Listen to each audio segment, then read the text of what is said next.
Ponzi scheme से जुड़े कथित मनी लॉन्ड्रिंग मामले में प्रवर्तन निदेशालय यानी ईडी ने अभिनेता प्रकाश राज को समन जारी किया है। मामले में पूछताछ के लिए अभिनेता प्रकाश राज को बुलाया गया है। जांच तिरुचिरापल्ली स्थित एक साझेदारी फर्म प्रणव ज्वेलर्स के खिलाफ एक मामले से संबंधित है, जिस पर उसने 20 नवंबर को छापा मारा था और 23.70 लाख रुपए की अस्पष्टीकृत नकदी और कुछ सोने की आभूषण जब्त करने का दावा किया था।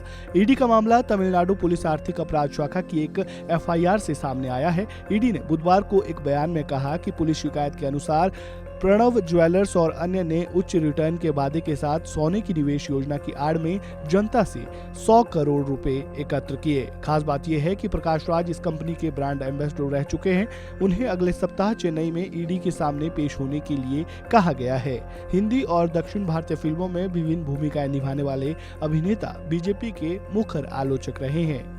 वही बात अगर पॉन्जी स्कीम फ्रॉड की करें तो ये एक तरह का इन्वेस्टमेंट फ्रॉड है। इसमें नए निवेशकों के पैसे लेकर पुराने निवेशकों को दिया जाता है। पॉन्जी स्कीम में ग्राहकों को बिना किसी जोखिम के बड़ा मुनाफा देने का वादा किया जाता है। इसमें एक प्रकार का पिरामिड तैयार किया जाता है, जिसमें निवेशकों को भुगतान के लिए निवेशकों के ही फंड का इस्तेमाल किया जाता है। इन स्कीमों का पर्दाफाश तब होता है जब नए निवेशकों की संख्या नहीं मिल पाती है।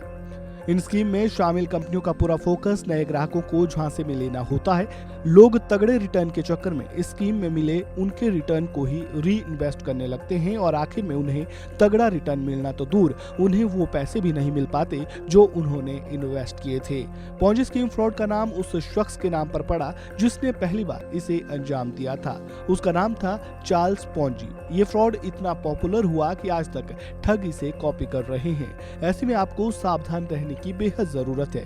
जब भी कोई आपको थोड़े रिस्क के बदले तगड़ा रिटर्न देने का वादा करें तो उनके झांसे में ना आए और अच्छे से जांच परख कर ही इन्वेस्ट करें।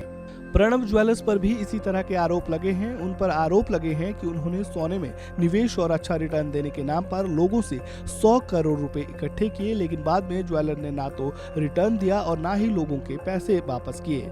जांच में पता चला कि ज्वेलर लोगों से इकट्ठे किए गए पैसों को शेल कंपनियों में डाइवर्ट करते थे। अब इस मामले में ईडी जांच कर रही है। इसी कड़ी में ईडी ने प्रकाश राज को समन भेजा है।